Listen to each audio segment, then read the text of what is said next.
So my journey began in 2002. Back then I was living in Manhattan and I just decided, look, I'm going to take everything that I know about being a top performing sales person and a product manager for a pretty big company. And I decided, hey, I'm going to pack up my bags and I'm heading out to Silicon Valley. I'm going to do this whole startup thing. And looking back, maybe that was kind of a crazy time to think about just starting the startup thing after the first crash and after the other stuff that was happening all around. I just decided, like, this is what I wanted to do. This is something I had to do. And that journey at one point brought me to a startup house. So I was living in a house near Stanford University, and there was probably 12 or 13 other people living in this house, and it was exactly what you might imagine from a startup house. There were little groups of companies starting their ideas, trying to find funding, trying to find their first customers. I mean, it was everything you would imagine, except for the 37-year-old that was living there. But it was a way for me to avoid a 3+ hour commute. And so I would live there during the week, and then I would go home on the weekends and catch up with my wife a little bit. And in that startup house, I remember there was this one company, these three guys that for some reason I just liked the guys. I was really pulling for them. I was watching them. I would try to help them a little bit. And I'll tell you, like, these are three of the smartest guys you meet anywhere, not just in Silicon Valley, but anywhere. And they had a really phenomenal idea, and they had a pretty great product. The problem was they didn't have any customers. And they would spend hours poring over code. They would pull all-nighters. They would think about where the next button should go or what the next feature would be. And I couldn't get them to think more than a few minutes about the sales process or the customer's buying process. And over time, as I followed these guys, I know that after a couple of years, living tough lives on ramen noodles and making a lot of personal sacrifices, they had to close up shop. And I'm convinced it's not because the product wasn't good or that the idea wasn't great. It was because they never took the time to figure out, like, how do we get people to buy this thing? And I believe that doesn't have to happen to everyone. I think there's plenty of great ideas that can turn into outstanding, wonderful companies out there. And a lot of that, the difference between the great idea and the great company is executing on that sale, figuring out what the process is and getting that first customer and then 10 more. Look, I know it's tough. Like, as an entrepreneur, look, I do it every day. You're balancing your life pressures, your family pressures, your financial pressures.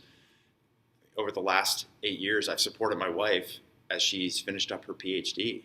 It's 8 very tough years when I'm doing what I do and she's doing what she does. And then in between all of that, we had our son, who's now 3 years old. And it's really hard when you're trying to balance all of these things. I've been in that situation where my son is home with an earache. He can't go to daycare because he has the earache. He's sick. And it's 10:30 in the morning. I've already been awake for 6 hours. And at the bottom of the hour, I've got some big phone call with some big executive at some big company that I have to do. You have to do the call because you set up the meeting 3 weeks ago and it can't be moved. You don't want to miss out on this opportunity. So what do? You've got a sick child and you're trying to balance your life. And so, I mean, you do what a lot of people do. And, I gave him the iPad and said, hey, watch more cartoons because I have to do this call. And on the one hand, I feel just terrible giving some electronic device to my son to be a babysitter. And then on the other hand, I know I have to do the call because I want that call to go well so he can have a better life. So I understand those pressures. I've been in conversations with my extended family, and they say, like, oh, how are things going at work? Like, what is it that you do? And you tell them what you do, and they say, yeah, but what's your job? Like, who do you work for? You say, no, I work for myself. I have my own company. This is what I do. And they say, well, I don't understand. You can tell there's something missing in the connection because they say, well, I thought you had like a real job with health insurance and 401k.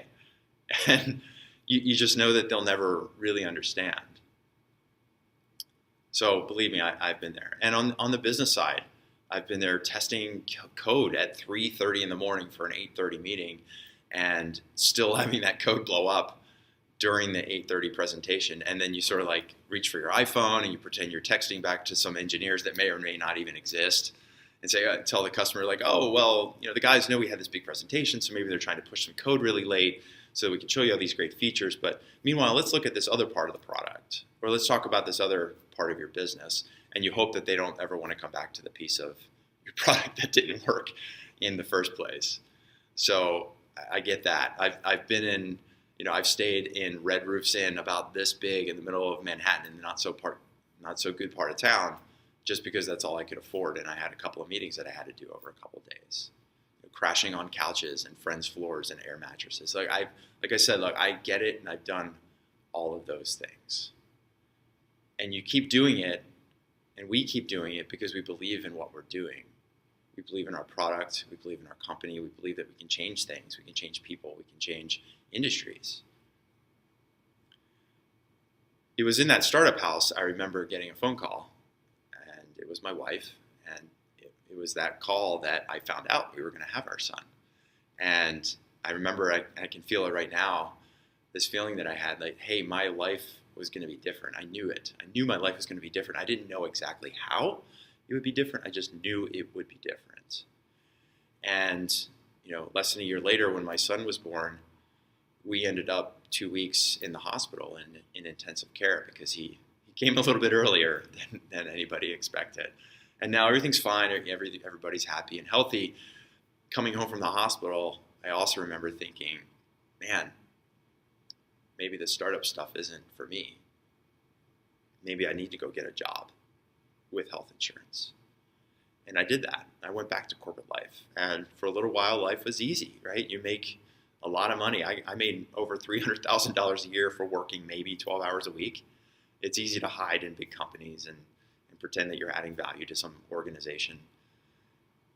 It didn't take long for me to know, though, that not only was I likely cheating the company because they weren't getting my best, I was really cheating myself.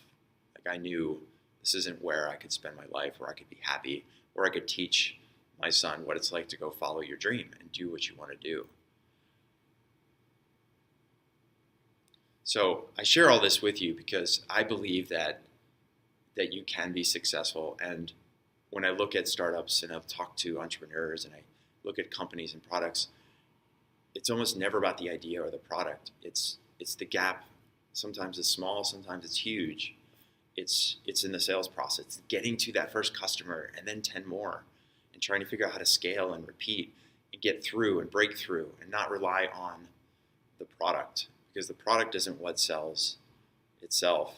It's what you can do. It's how you relate to your market. It's how you develop strategies with your customers and help them execute on their strategies so that they're successful in their businesses. Look, sales is not talking fast. It's not about doing a slick presentation or giving a great closing line or getting them to, hey, here's the contract, use my pen. That's not sales. Sales is partnering with people. It's identifying that customer's problem and trying to figure out how you're going to solve that problem, why they should be buying from you, what value are you going to bring to them and their organization and their company. And so together, I believe that we can help you build your sales process so that you can have the company you imagine. So that's my story. That's my journey.